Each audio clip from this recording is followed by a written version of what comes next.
시청자 여러분 안녕하십니까? 6월 5일 수요일 KBC 뉴스와이드 시작합니다. 지역의 일자리를 창출하고 중소상공인을 지원하는 광주경제진흥 상생 일자리재단이 통합 출범한 지 이제 1년이 다 되어갑니다. 오늘은 김현성 대표이사와 함께 지역 내 노동, 일자리 정책 등 지역경제 활성화 방안에 대해서 함께 점검해보는 시간 갖도록 하겠습니다. 대표님 안녕하십니까? 네, 안녕하세요. 김현성입니다. 네. 자, 지난해 7월 출범한 광주경제진흥 상생일자리재단, 광주의 노동과 일자리 분야 컨트롤 타워 역할을 맡고 있는 곳입니다.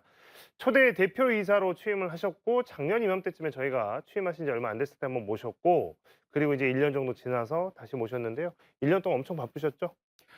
예, 기관 이름이 너무 길죠? 예, 광주경제진흥 상생일자리재단인데요.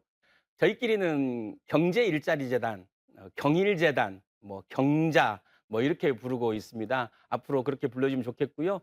근데 벌써 1년이네요. 사실 열매가 되고 싶었지만 씨앗이 돼야겠다라고 각오를 했던 시간입니다. 이 사과 안에 있는 씨앗은 셀 수가 있지만 씨앗 안에 있는 사과는 셀 수가 없다. 광주 시민과 함께 저희 경제일자리재단이 정말 뿌려진 씨앗으로 더 많은 사과가 열릴 수 있도록 노력하겠습니다. 사과 속 씨앗은 셀 수 있지만 씨앗 속 사과는 셀 수 없다. 멋있게 말씀을 해주셨는데 아무래도 이제 이 재단이 앞으로 더 많은 일을 할 수 있고 더 많은 열매를 맺을 수 있는 그렇죠. 가능성에 대한 이야기를 네. 해주셨습니다. 자, 이게 이제 기관이 통합 출범한 거라고 이제 말씀을 드렸는데요. 이제 두 기관이 통합을 한 이유가 있었습니다. 취임 후에 이제 가장 이제 힘을 쏟았던 일 중에 하나를 꼽는다면 어떤 점을 꼽으시겠습니까? 일단 서로 다른 일을 하는 기관이 통합되다 보니까 일단은 저는 청책이라고 이름 붙였습니다. 그러니까 기관 안에서의 이 물리적 통합을 화학적으로 이끌어가는 것과 또 기관 밖에서의 이 노사민정, 경제를 이루고 있는 여러 이해관계자들과의 청책 투어를 좀 했습니다. 듣는 것이 정책이다라고 해서 그런 들었던 내용들을 가지고 가급적이면 저희 비전과 새로운 통합기관의 비전과 미션에 반응하기 위해서 노력했습니다. 네. 자, 통합 이후에 재단의 주요 사업들 또 역할들은 어떤 변화가 있었는지 이 부분도 좀 소개를 해주시면 좋을 것 같아요. 일단 가장 큰 변화는 디지털 경제로의 대전환을 준비하자 음. 라고 해서 이 소상공인들의 디지털 전환을 전담으로 하는 조직을 만들었고요. 그래서 그 기관을 통해서 소상공인들의 디지털 커머스로 대한 입점이라든가 디지털 커머스, 디지털 전환과 관련된 애로를 겪고 있는 소상공인들에게 다양한 컨설팅을 제공하는 이런 것들을 기획했고요. 또한 AI 도시 광주에 걸맞게 결국은 이용자들, 중소기업이나 소상공인들이 보다 어떤 그 지능적으로 조금 더 편의적으로 이용할 수 있도록 서비스를 만들도록 노력했고요. 또한 저희 자체적으로는 테크 리더라고 그래서 상시적으로 어떤 챗GPT나 어떤 AI를 도움을 받아서 우리 하고 있는 일의 효율성을 좀 높일 수 있도록 노력했습니다. 그래서 이런 어떤 AI의 물음이 AI 인지적 관점이 우리 일에 굉장히 중요한 관점이 될 수 있도록 다른 것은 틀린 것이 아니다라고 강조하면서 이야기했습니다. 지금 이제 뭐 방금 이제 디지털과 관련돼 있는 부분들, 디지털 경제로의 대전환을 준비하자라고 하는 것이 굉장히 지난 1년간 중요한 주제였다고 말씀을 해주셨는데 대표님께서 실제로 이제 이력을 보면 서울특별시 디지털 보좌관 또 중소기업 유통센터 소상공인 디지털 본부장을 지내셨어요. 그래서 아무래도 이제 그런 좀 재빠른 시장의 변화에 좀 더 민감하게 대응을 하고 계시고 또 그 중요성을 잘 아시니까 그런 부분에 대한 화두를 조직 안에서 또 네. 시에서 계속 지역사회에서 계속 건네 던지고 계신 상황입니다. 그동안의 노하우가 이제 재단 운영에 많이 반영이 됐을 테고 또 그 노하우를 심기 위해서 노력을 많이 하셨을 텐데 성과가 그중에서 눈에 띄는 부분이 있었다면 어떤 부분에서 좀 성과가 많이 눈에 띄었을까요? 저는 이제 디지털 경제로의 대전환이 이 소상공인들에게 새로운 기회의 장이 돼야 된다. 어렵거나 불편한 과정이 아니라 새로운 기회로서 이야기될 수 있어야 된다라는 생각에서요. 일단 디지털 전환의 비용은 낮추고 디지털 전환을 통한 매출은 높이고 이것이 제가 이제 주창하는 슬로건 같은 건데요. 예를 들면 그런 겁니다. 지금 스마트 오더라는 이름으로 각 사업장에 태블릿을 앞다투어 설치하고 있는데 그 태블릿이 월 많게는 2만 원, 적게는 15,000원을 내고 있는 거거든요. 음. 그래서 업장에서는 일종의 인건비를 줄여보려고 태블릿, 스마트 오더를 시행하고 있는데 오히려 인건비보다 더 많이 나오는, 그리고 그 태블릿으로 결제를 하면 이 벤사의 수수료보다 조금 더 나오게 됩니다. 그러다 보니까 오히려 본인들에게 더 부담이 되는 디지털 전환이 되고 있거든요. 이런 디지털 전환 때문에 실제 현장에 있는 소상공인들은 굉장히 어렵고 힘들어하고 있습니다. 음. 매출도 줄고 있는데.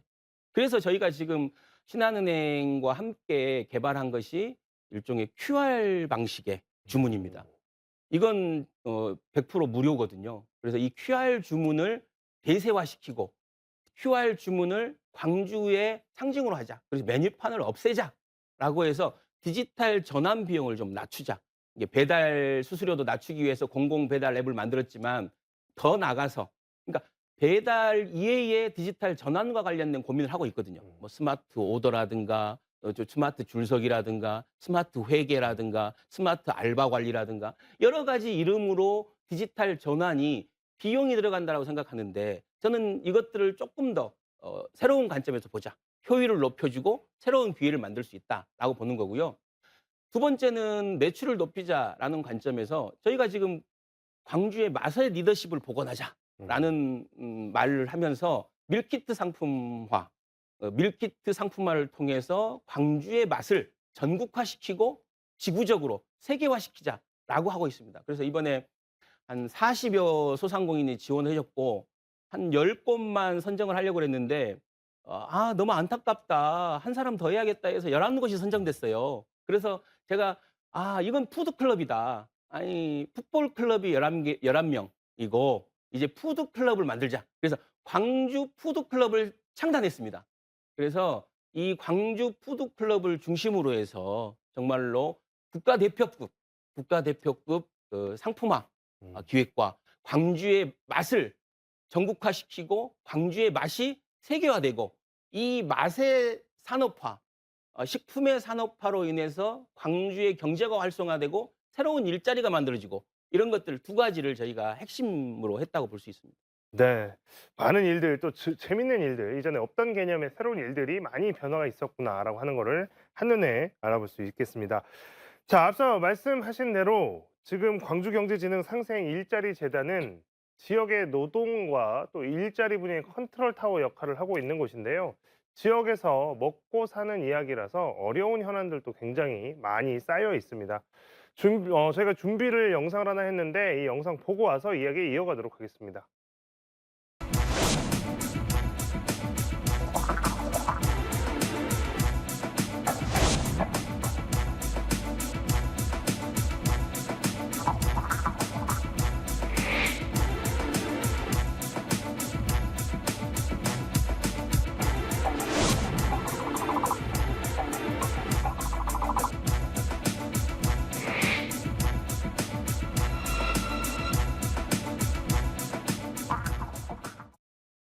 네. 모든 사람들이 다 알고 있는 이야기지만 이미 모든 사회 영역에서 뭐 광주뿐만이 아니고 지역뿐만이 아니고 우리나라 또 전 세계적으로 모든 사회 영역에서 디지털 전환은 시작이 됐죠. 그런데 경제 분야에서 디지털 전환이라고 한다면 이게 무엇을 의미하는지 조금은 어렵게 생각할 수도 있을 것 같습니다.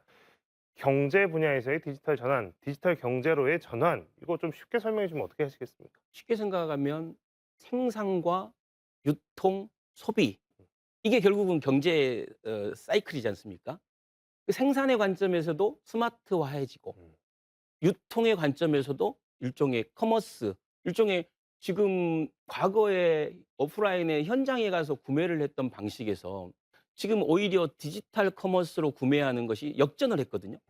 그러니까 예를 들면 쉽게 생각하면 마트에 가서 소비하거나 뭐 현장 시장에 가서 소비했던 것 방식이 이 소비의 형태가 완전히 바뀌었고, 그리고 음식을 소비하는 것도 배달로 바뀌었지 않습니까? 마찬가지로 이 소비의 행태가 바뀌고 그리고 유통의 형식이 바뀌고 완전히 어떻게 보면 근본적인 것들이 바뀌고 있는 거죠. 이제는 AI가 이게 내가 사고자 하는 것을 추천해 주고 어디에 가서 입점을 하고 어디에 가서 구매를 하고 지금 당신이 지금 뭘 구매해야 된다라고 선제적으로 얘기하고, 그러니까 일종의 수요 혁신? 음. 수요가 바뀌고 있다. 수요의 방식이. 바뀌고 있다. 소비의 방식이 바뀌고 있다. 소비의 권력이 과거에 일종의 공급자 중심의 권력이었다면, 근데 공급자가 모든 정보를 가지고 있었거든요. 모든 어떤 그 생산 가격을 매기는 거라든가 유통을 하는 걸 공급자 중심이었는데, 이제는 디지털 경제 시대에는 수요자, 소비자의 힘이 커지는, 그러니까 팬덤이 커진다는 거죠. 그 과정에서 우리가 보시면 재미있는 사례들이, 이 수요자들이 제품을 만들지 않습니까?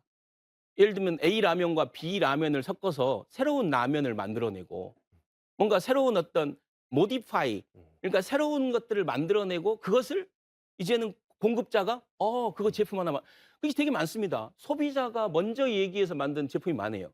그래서 오죽했으면 3M이라는 다국적 기업에서는 연례적으로 소비자한테 제품을 이게 제안하라 그러고, 그 제안된 제품을 상품화하고, 그 상품화된 제품이 판매하는 수익의 일부를 그 제안한 소비자한테 주는 겁니다.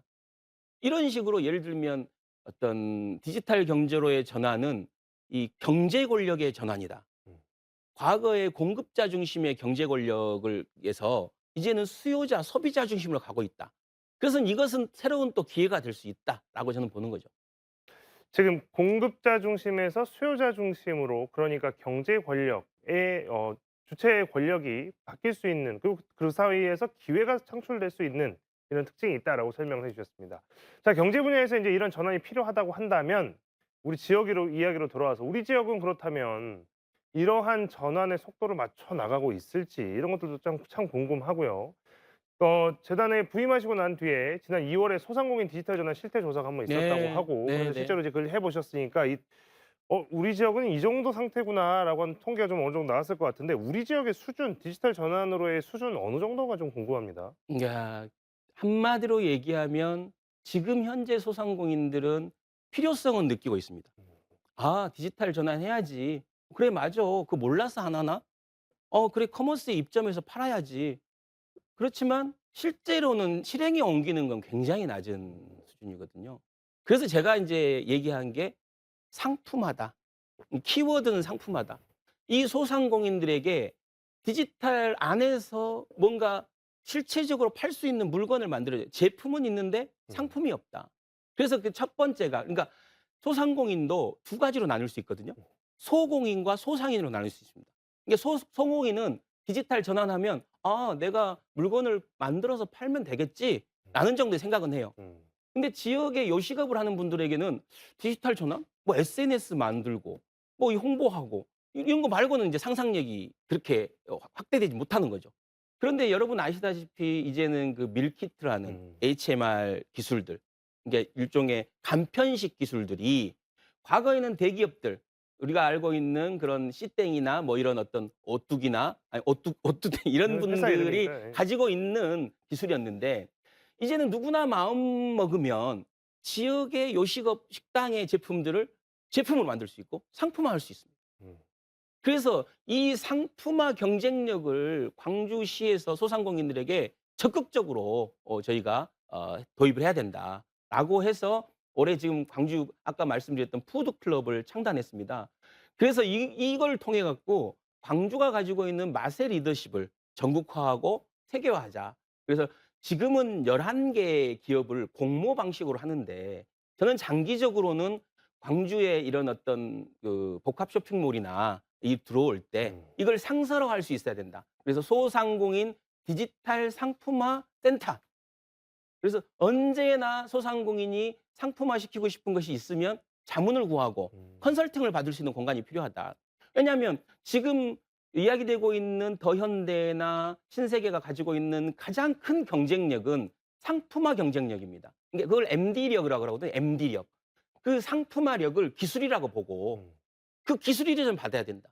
그래서 소상공인에게 이 기술들이 이전되고, 그 소상공인 쓸만한 제품들이 거기에 입점되고, 그래서 전국적으로 확대되고, 그래서 상품화 경쟁력을 가져야 된다라고 저는 이야기하고 있습니다. 일단 인제 우리가 소상공인이라고 인제 뭉뚱그려서 이야기를 하는데, 이걸 좀 더 구체적으로 보자면 이제 제품을 생산하시는 분들하고, 그렇죠. 그다음에 인제 우리가 뭐 흔히 예로 들었던 요식업 같은 이런 네네. 상인분들이 처해 있는 환경이 다르고, 또 인제 이분들이 디지털 경제 체제라고 하는 낯선 체제에 들어오면서 필요한 상상력이나 네. 조언 같은 것들을 이제 구할 수 있는 데 좀 막막함을 느끼셨고 맞습니다. 방금 이제 말씀해 주신 것처럼 새로운 기회들이 이제 또 들어보니까 자꾸 생길 수 있겠네요. 또 네네네. 그 와중에서 또 지역 사회가 또 지자체가 또 기관이 해야 될 일들이 분명히 있는 것 같고 이거 잘 활용하면 좋겠다라는 생각까지가 좀 듭니다. 네. 자, 디지털 전환에 대해서 이야기를 하면서 여러 번 언급하고 또 강조하고 있는 게 저희 지난번 한 1년 전에 나오셨을 때도 이 말씀하신 것 같아요. 음. 지산지소라고 하는 이 개념에 대해서 그때도 말씀하셨던 것 맞습니다. 같은데 이게 이제 디지털 경제랑 어떤 연관이 있는지는 지금 다시 떠올려 봐도 좋은 주제인 것 같습니다. 어떻습니까? 그러니까 제가 취임을 해서 그럼 이제 디지털 경제로 전환된 이 시점에서 이제 공공은 무엇을 해야 되느냐. 음.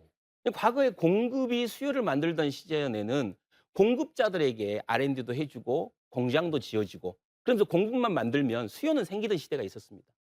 그렇지만 이제는 수요가 공급을 이끄는 시절이 됐다. 음. 그래서 수요 혁신을 해야 된다. 이 공공은 수요 혁신을 해야 된다.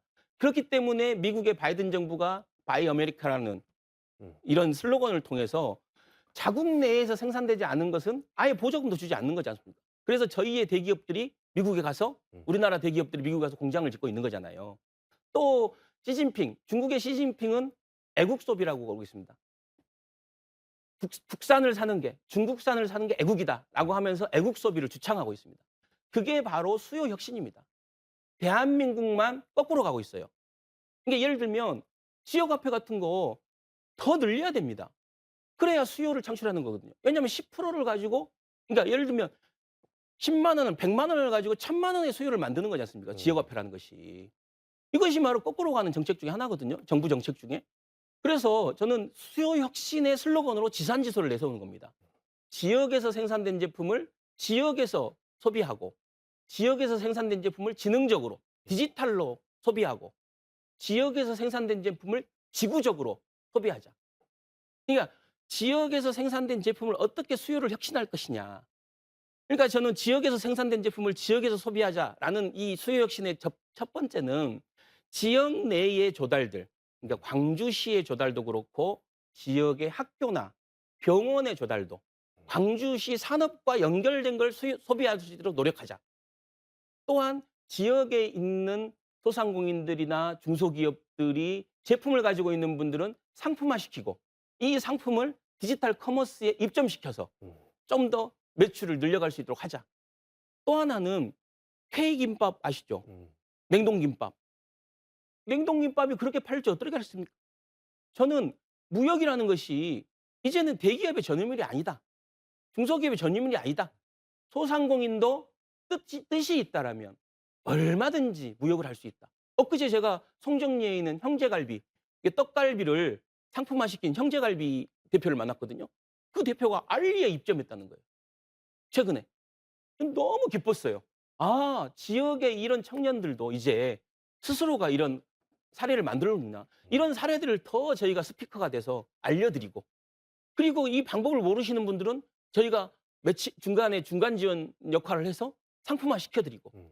그래서 뭐 티몬이든 쿠팡이든 이런 데 입점시켜서 조금 더 부당한 대우 받지 않을 수 있도록 노력하고 그래서 저희가 광주 FC 푸드클럽이라고 만든 거 아닙니까? 그래서 이 푸드클럽을 세계적인 팀으로 만들겠다. 아시아 챔피언스 리그에 나갈 수 있는 팀을 만들겠다. 응? 제가 어찌됐든 광주 푸드클럽의 이정효가 되겠다. 이런 생각하고 있습니다. 광주 푸드클럽의 이정효가 되겠다는 각오 굉장히 많은 분들 오늘 들으셨을 테니까 쭉 지켜보시는 것도 좋을 것 같습니다. 디지털 전환 경제 그 상황에서 발생하는 이 수요에 대한 혁신 그리고 수요 혁신을 이끌고 있는 지금 우리 지역 안에서의 여러 움직임들에 대한 이야기를 들으셨고요. 이제 산적한 지역 경제 현안에 대해서도 조금 이야기를 해보겠습니다. 불안한 국제 정세 또 경제 상황 속에서 고물가, 경기 침체 위기가 이어지고 있습니다. 열악한 지역 경제도 휘청일 수밖에 없는데 광주의 경제 일자리 상황 녹록치 않은 거는 뭐 지난해나 지금이나 계속 비슷한 것 같습니다. 나아지지 않고 있죠. 어떻습니까? 지금 소상공인진흥공단에서 매월 BSI라는 지수를 발표합니다. 일종의 전망치거든요. 그러니까 이게 경제라는 게 심리라고 그러지 않습니까? 심리적으로 어떤 위치인가. 이 소상공인의 BSI 지수를 공개하는데 이 광주 전남이 상당히 하위권입니다. 그리고 계속해서 떨어지고 있고. 그러니까 예년보다 한 10% 이상이 떨어지고 있고 전체적인 전국 시도에 비하면 낮은 수준이고. 이건 뭐냐면 소비가 위축되고 있다. 물가가 올라가고 고유가 이제 시대가 되고 고금리 시대가 되면서 소비가 줄어들고 있는 겁니다. 그 소비에 줄어든 직격탄을 소상공인이 맞고 있거든요. 음. 그래서 저는 엊그제도 경제대책회의 때 제가 그 말씀 드렸는데 소비 진작 운동을 지금이라도 해야 된다. 이런 KBC 같은 방송국이 애향 소비 운동이든 소비가 지역을 살린다. 이게 사실 때를 놓치면 계속해서 침체될 수밖에 없는 거거든요. 지금 많은 소상공인이 그 BSI가 떨어진 이유가 뭐냐? 전국적으로 한 40% 이상의 소상공인들이나 경영인들이 소비가 위축되고 있다. 소비를 안 하고 있다. 그래서 저는 진짜 광주 방송이나 광주은행 이런 지역에 굉장히 의미 있는 뜻 있는 분들이 진짜 캠페인을 했으면 좋겠어요. 소비 진작 캠페인을 지금 해야 된다. 그래서 지산지속 캠페인을 같이 하자. 그래서 10% 올리자. 광주시도 조달을 광주시 안에서 하는 비율을 10% 올리자. 지금 한 45% 정도 되거든요. 네. 광주시 조달이 한 2조 7천억 정도 됩니다. 그러면 10%를 올리면 한 2,700억의 수요를 만들 수 있는 거잖아요. 단순 계산하면. 또한 광주의 학교, 급식, 광주의 병원 이런 분들이 적극적으로 광주 산업과의 연관성. 예를 들면 병원에서 쓰는 마스크가 광주산이냐 이런 것도 해서 광주 안에서의 지산지소, 광주 안에서의 선순환 경제, 순환 경제 이것에 대한 고민도 필요하다라고 생각하고 어떤 정책 당국에서는 좀 더 빠르게 이 디지털 경제로의 빠른 전환에 이제 준비되지 않은 이 소상공인들에게 적극적이고 어떤 선제적인 정책이 필요하지 않을까라는 생각입니다. 그래서 저는 소비 진작 운동 이것이야말로 지금 필요한 일이 아닌가라고 생각합니다. 네. 자, 노동, 일자리 관련된 이야기 중에 지역과 밀접한 현안 이야기 꺼내보겠습니다. 국내 첫 상생형 일자리인 광주 글로벌 모터스 문제가 최근에 많이 언론에 회자되고 있습니다. 최근 이 광주 글로벌 모터스의 노사 간 불화의 분위기가 좀 고조되고 있는데 광주 글로벌 모터스 근로자들이 민주노총 산하 금속노조에 가입하면서 갈등이 커지고 있습니다. 이 문제에 대해서도 좀 우려하면서 보실 수도 있을 것 같고 걱정하면서 보실 수도 있을 것 같습니다. 어떻게 지켜보고 계십니까? 저는 광주형 일자리는 광주만의 결과는 아니다. 음. 그러니까 전국적인 관심과 전국적인 이해관계자들의 사회적 대타협의 결과지 않습니까? 그래서 간단하게 볼 일은 아니다. 다만 이 가운데서 구동존이라고 그러잖아요. 같은 것을 먼저 보고 차이점은 좀 남겨두자. 자꾸 차이점을 드러내는 지금 이야기들이 많지 않습니까? 그래서 같은 것을 먼저 보자라는 거고 저는 노동조합의 설립과 관련돼서는 헌법적 권리잖아요. 이 헌법적 권리를 협약으로 만약에 좀 그 협약서를 좀 봤는데 노동조합을 이렇게 만들어서는 안 된다 이러진 않았어요. 없죠. 예. 협약 자체가 굉장히 유연하게 돼 있습니다. 그래서 저는 헌법적 권리인 노동조합 설립구를 관련해서 노동조합을 설립했는 게 잘못됐다. 그리고 그거 왜 그래? 이런 식의 얘기보다는 기왕에 설립된 노동조합과 사측 간에 음. 사측도 지금 그렇게 표현한 거지 않습니까? 권리니까 대화하겠다라는 거니까 그 대화를 존중해주고 다만 이 과정에서 다양한 복지 프로그램을 통해서 시도 적극적으로 역할을 하고 있지 않습니까? 주거비 지원도 지금 최근에 어려운 환경 속에서도 30만 원으로 인상했습니다. 강기정 시장의 결단으로.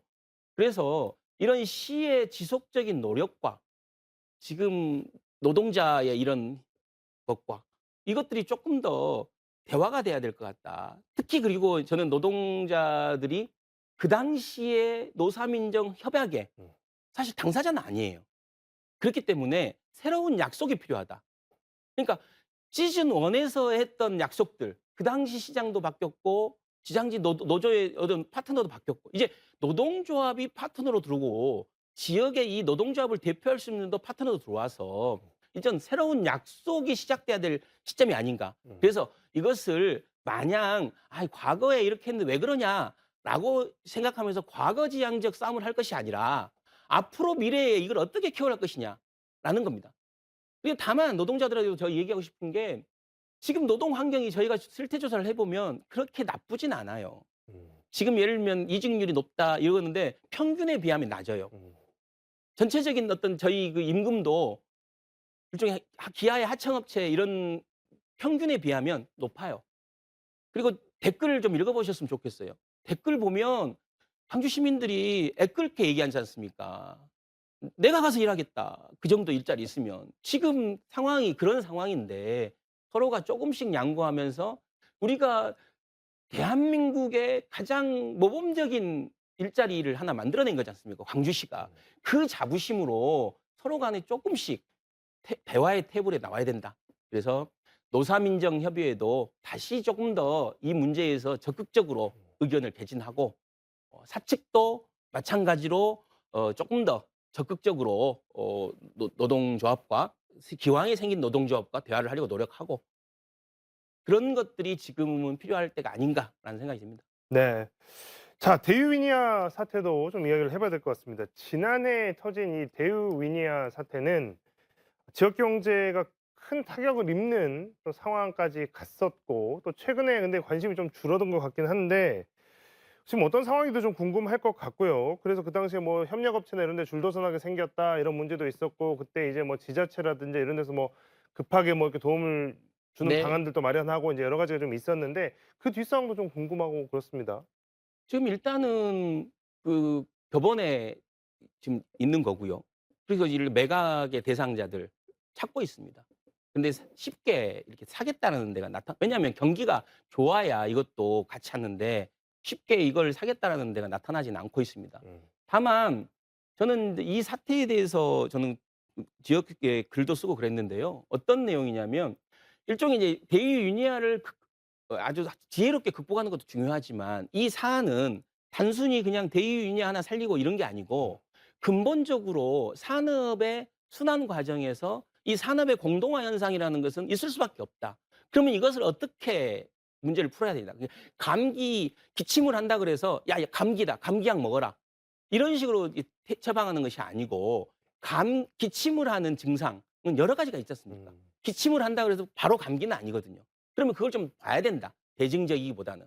그래서 저는 클리브랜드라는 영국의 사례나 아니 미국의 사례나 프레스턴이라는 영국의 도시의 사례를 보면 이런 산업이 공동화됐을 때 이 사람들은 새로운 산업을 유치하려고 하는 것보다는 그 안에서 지역의 순환 경제를 만들어내자라고 해서 지역의 다양한 이해관계자들, 경제 이해관계자들이 조금 더 적극적으로 나섰습니다. 그래서 그 지산지소를 실천한 사례가 미국의 클리브랜드고 그다음에 영국의 프레스턴이라는 사례가 있습니다. 그래서 아무튼 이런 부분들을 조금 더 다 심층적으로 봐야 된다. 그래서 대의유니아가 주는 경고는 대의유니아를 살리냐 죽이냐 이런 문제가 아니고 이것을 통해서 지역사회가 과연 어떤 경제로 가야 되느냐라는 것에 대한 고민이 좀 더 필요하다.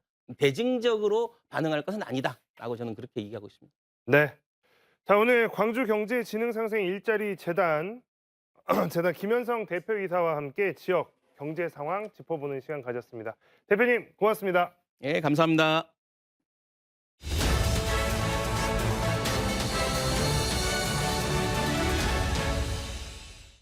서울광역방송센터입니다. 오늘 오후 국회에선 국회의장단을 선출하기 위한 본회의가 열렸습니다. 22대 국회 첫 본회의가 열리면서 22대 국회의 막이 열린 건데 여야는 시작부터 상임위원장 배분을 둘러싼 힘겨루기를 벌이면서 가시밭기를 예고하고 있습니다. 22대 국회가 정말 험난하겠다 싶은데요. 오늘 여의도 초대석은 초선 의원인데 한국갤럽 여론조사에서 22대 국회 의정 활동이 가장 기대되는 정치인 1등을 차지한 의원입니다. 조국 혁신당 대표와 함께 정치권 현안과 앞으로 의정 활동 계획 들어보도록 하겠습니다. 의원님 어서 오십시오. 네, 반갑습니다. 국회 얘기는 좀 뒤에 하고 윤석열 대통령이 어제 9.19 군사합의 전부 효력 정지안 재가를 했는데 페이스북에 역시 3년은 너무 길다 그렇게 쓰셨던데 네네. 뭐 어떤 말씀일까요? 이제 파기를 했는데 네. 북한도 파기를 했죠. 근데 그에 대해서 똑같이 파기를 하는 것이 맞느냐 이런 문제 제기입니다. 네. 현재 군사합의 그 9.19 군사합의란 것은 그 자체로 네. 접경 지역의 평화를 유지하고 또 그게 또 이 남측의 경제 발전이나 안정에 도움이 되는 것이었거든요. 네. 물론 북한이 파기했다고 똑같이 하게 되면 서로 상승작용을 해서 네. 나중에는 말싸움만이 아니라 국지전 같은 무력 충돌도 예상이 됩니다. 윤석열 정부가 너무 대북 강경 일변도 대결 정책으로 가는 것이 걱정이 돼서 그런 그 말을 했습니다. 국지전 지금 말씀을 해주셨는데 국방부 국방정책실장이 하는 얘기 보니까는 군사 분계선에서 군사 활동에 정상적 복원이다. 뭐 그 전에는 비정상적이라는 건데 이걸 어떻게 이해를 해야 될까요? 저는 그 정상 비정상의 기준이 틀렸다고 봅니다. 국지전이 없고 네. 평화가 유지되는 그때가 정상이라고 봐야 된다고 생각합니다. 확성기 틀고 또 서로 풍선 날리고 이러다가 보면 확성기에 대해서 총을 쏠 수도 있지 않습니까? 네. 그러면 남측에서 대응 사격을 또 할 수도 있지 않습니까? 이런 일들이 남북 대결만이 아니라 남측의 경제에도 도움이 될 것인가라고 저는 생각이 돼서 북한이 한다고 똑같이 하는 것이 남측의 태도는 아니라고 생각합니다. 국회 역할을 찾아야 한다 이렇게 페이스북에 쓰셨던데 근데 네. 9.19 군사합의 이거는 뭐 국가 간 조약이나 비준이 아니어서 뭐 국회 동의가 있어야 되는 것도 아니고 국회가 뭐 개입할 수가 없는 것 같은데 어떻게 역할을 할 수가 있을까요? 저는 이제 뭐 외통이나 국방위 등에서 이 그 당시 상황이 어땠는지 또 지금의 남북 상황이 어떤지를 따져봐야 한다는 것입니다. 그래서 정부의 대책이 올바른 것인지 네. 향후는 또 어떤 대책을 해야 되는지를 따져봐야 된다. 이런 취지로 말씀드린 것입니다. 헤럴드 경제가 뭐 단독이라고 썼던데 외통이 지원하셨다고. 그거는 이제 네. 그 한 3개를 적어내게 됩니다. 적어내는 것 중에 하나라고 보시면 되고요. 최종 네. 결정은 그 원내대표단 그리고 국회의장님이 결정하실 거기 때문에 네. 전 당대표로서 소속 당의 그 의원님들에게 양보를 해야 되는 입장입니다. 제가 어느 특정 상임위를 고집하기는 좀 어렵습니다.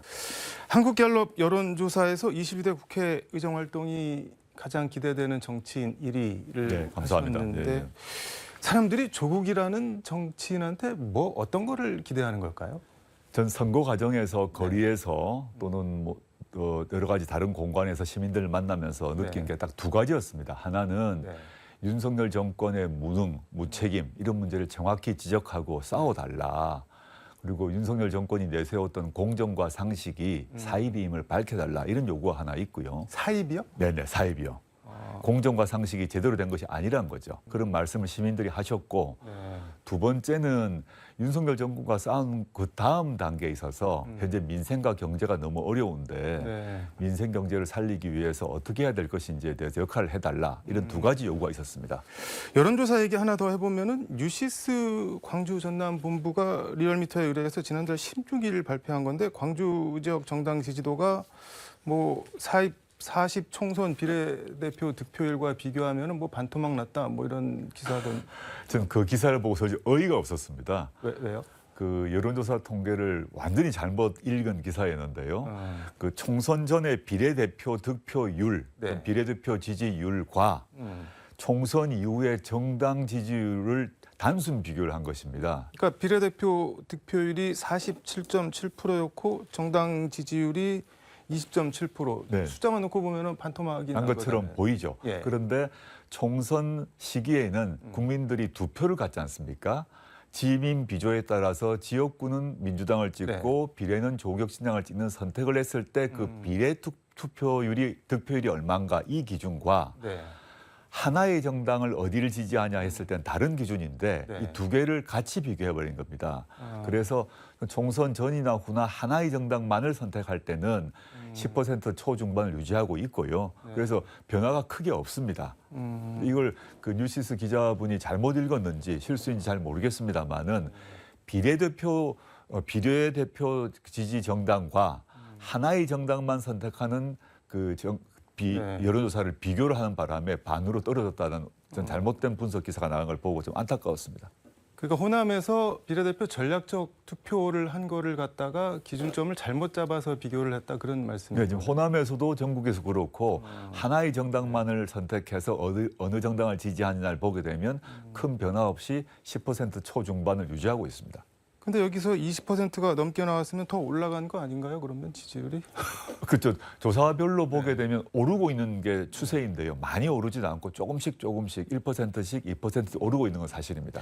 근데 이거 뭐 프레시안 같은 이런 데도 그대로 받아서 썼던데 이거 뭐 좀 수정이 필요해 보이네. 저희가 이게 정정 요구를 한 것으로 알고 있습니다만은 계속 반복되고 있습니다. 1인 2표의 경우와 네. 그래서 하나의 정당을 택할 경우를 단순 비교하면서 갑자기 떨어졌다고 하니까 좀 당황스럽더라고요.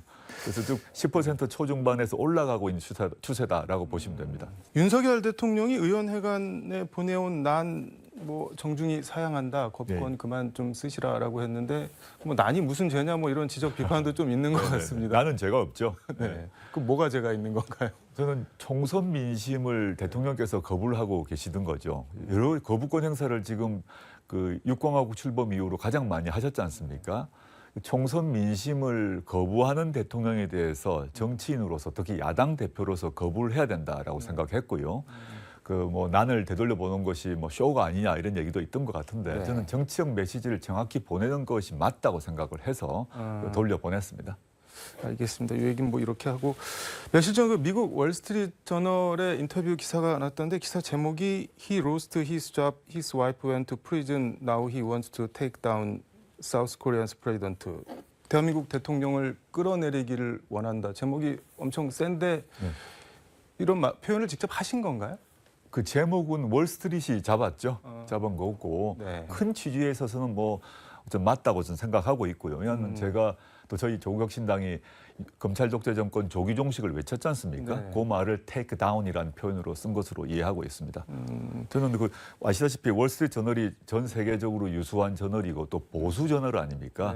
네, 그런 보수적이고 세계적인 저널이 저를 택해서 인터뷰하자 한 것 자체가 좀 약간 특이하긴 했습니다만은 제가 할 말씀을 다 드렸습니다. 홈페이지 들어가서 보니까 월스트리트 저널 한국 지사장이랑 한국 주재기자랑 인터뷰를 하셨던데 보니까 한국계인 것 같은데 성도 그렇고 네네. 뭐 뉘앙스가 잘못 전해졌을 거는 없네요. 그런 건 없었습니다. 네. 그럼 궁금한 게 대통령을 쓰러뜨리길 원한다. 뭘 어떻게 하시겠다는 건가요?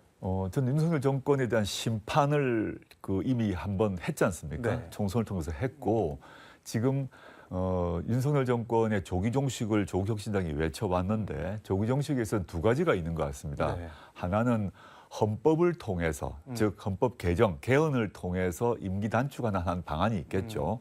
두 번째는 지금 많이 얘기되고 있는 탄핵의 이제 문제가 있습니다. 그런데 탄핵 경우는 200석이 필요하다는 것 외에 우리나라 법 체계상 대통령의 불법이 확인돼야 됩니다. 네. 근데 지금 공수처 수사 등을 통해서 특히 최해병 사건 관련해서 윤석열 대통령이 직접 개입한 증거가 나오기 시작했다는 거죠. 물론 최종적인 것은 확인되지 않고 있습니다. 네. 이런 것들이 확인되면 탄핵 문제가 이제 본격화될 것이라고 생각하고 있습니다. 그 탄핵과 개헌 투 트랙으로 지금 상황이 전개되고 있다라고 저는 보입니다. 근데 이제 본인 부인뿐 아니라 딸, 아들, 자녀까지 이제 뭐 표현이 좀 그렇지만 뭐 멸문지와 이런 표현을 뭐 이렇게 네네. 쓰기도 하는데 그래서 정치를 사적 복수에 이용하는 거 아니냐? 뭐 탄핵이 결국 그 분풀이 아니냐? 뭐 이렇게 얘기를 하는 분들도 있는 것 같습니다. 저희 가족이 네. 뭐 이른바 멸문지와 또는 검찰 수사권에서도 저는 뭐 도륙이 났다라는 네. 평가까지 받고 있는데 만약에 제가 사적 복수를 한다고 마음을 먹고 창당을 했다면 네. 국민들 중에 690만 명이 지지하지 않았을 것이라고 보고요. 그 복수 단어를 썼으니까 제가 꼭 하고 싶은 말이 있는데 뭐 정치 철학적으로 복수를 프랑스 말로 르상티망이라고 하는데 네. 니체가 쓴 말입니다. 니체가 도덕의 계보학에서 쓴 말인데 그 네. 말은 사적 복수를 의미한 게 아니라 그 철학 용어로 강자에 대한 약자의 분노, 네. 특히 잘못된 공적인 불의에 대한 저항 이거를 리상티망이라고 하고 있는데 그런 의미의 복수라면 저는 맞다고 봅니다. 그렇지만 제가 개인적 복수를 하기 위해서 정치를 한다. 그건 아니다. 즉 저는 아까도 말씀드렸습니다만 윤석열 대통령께서 집권하시게 하면서 네. 그 실제 일어났던 이런 불공정과 몰상식이었다고 보고 그에 대해서 반대하고 비판하고 저항하는 것 그것을 르상티망이라고 통상 부르고 그런 르상티망을 하고 있다 그러면 제가 기꺼이 동의하겠습니다. 그러니까 사적 복수가 아니라 공적 복수다, 공익을 위한 거다라는 말씀인 것 같은데 맞습니다. 그럼 그 네. 전제는 윤석열 대통령이 나쁘다라는 걸 그냥 딱 깔고 있는 거잖아요. 물론입니다. 지금 그것은 이미 지난 총선을 통해서 확인되었다고 보고요. 총선 이후에도 네. 윤석열 대통령의 국정 기조는 잘못되었다고 저는 확신하고 있습니다. 근데 탄핵이 실제로 될 수가 있을까요? 그게? 탄핵이 되려면 형식적으로는 200석이 필요한데 국민의힘에서 8분이 동의를 해 주셔야 되는 거죠. 네. 그럼 8분이 지금에 있어서 동의하지 않으시겠죠. 근데 정치란 것이 정태적인 것이 아니라 동태적이지 않습니까? 네. 과거 박근혜 대통령도 누가 그 탄핵될 것이라고 알았겠습니까? 탄핵은 불행한 사태죠. 헌정이 갑자기 중단되는 것이니까요. 네. 근데 최혜병 사건 관련해서 여러 가지 조각들이 막 나오고 있습니다. 이 특히 윤석열 대통령이 직접 개입한다는 것이 하나씩 나오고 있는데 그 직접 개입의 정도, 내용은 구체적으로 밝혀지지 않고 있습니다. 네. 그것들이 더 밝혀지고 이것이 그 대통령의 헌법 수호 의지, 법률 수호 의지를 벗어나는 정도의 행동인 것이 확인되면 네. 저는 국민의힘에서도 합류할 것이라고 예상합니다. 그러니까 현재까지는 지금 마일리지가 쌓이고 있다고 봐야죠.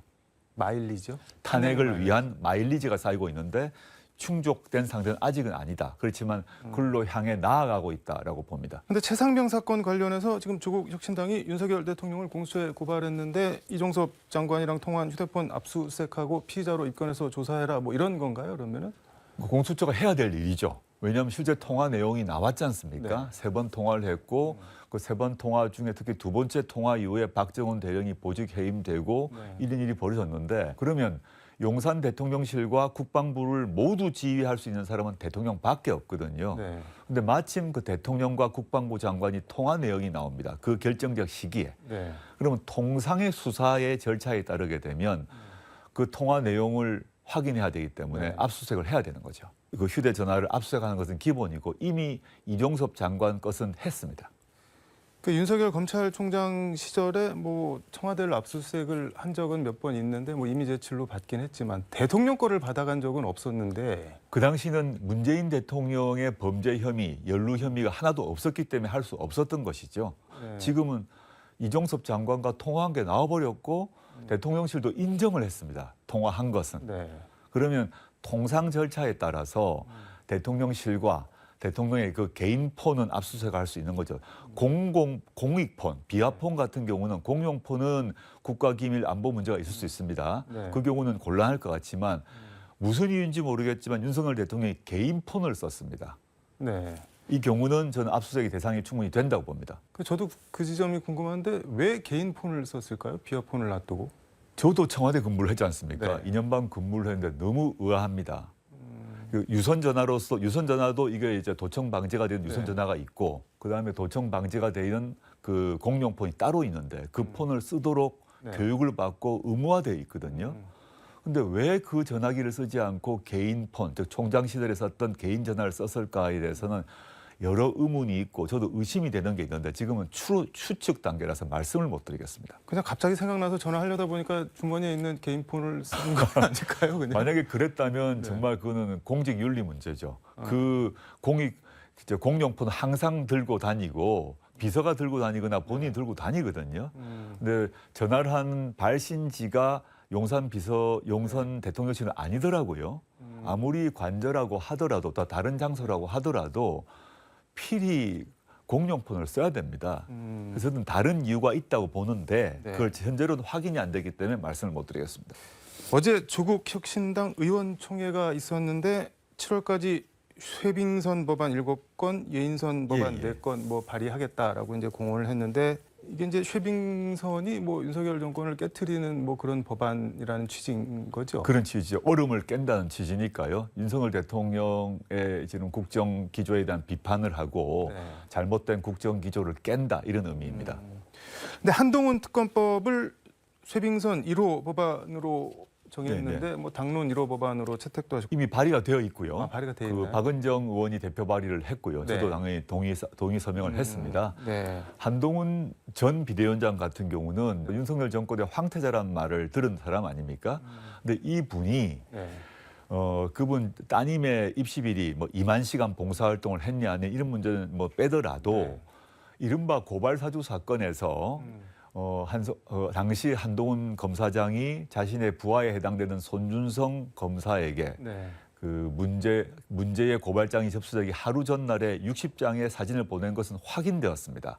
그런데 한동훈 당시 검사장이 자신의 휴대전화 비밀번호를 20몇 자리로 만드는 바람에 내용을 확인을 못했어요. 그거 누르려면 무척 귀찮을 것 그렇죠 같기도 말입니다. 한데. 뭐 앵커님도 그렇습니다만 대부분 뭐 6자리 네. 정도 하지 않습니까? 24자리 비밀번호를 설정하는 것이 이해가 되지 저는 않고요. 그 이유가 있는 것이죠. 그 내용을 보지 못하게 하는 것이고 이제는 그 수사 대상이 분명하고요. 네. 이거는 뭐 사적으로 뭐 조국이 한동훈에게 복수를 한다 이런 차원이 아니다. 이미 공수처가 확인한 문제인데 네. 수사를 못한 것입니다. 그 특검을 통해서 해야 된다. 네, 해야 된다고 생각합니다. 그래야 진실이 밝혀지는 것이죠.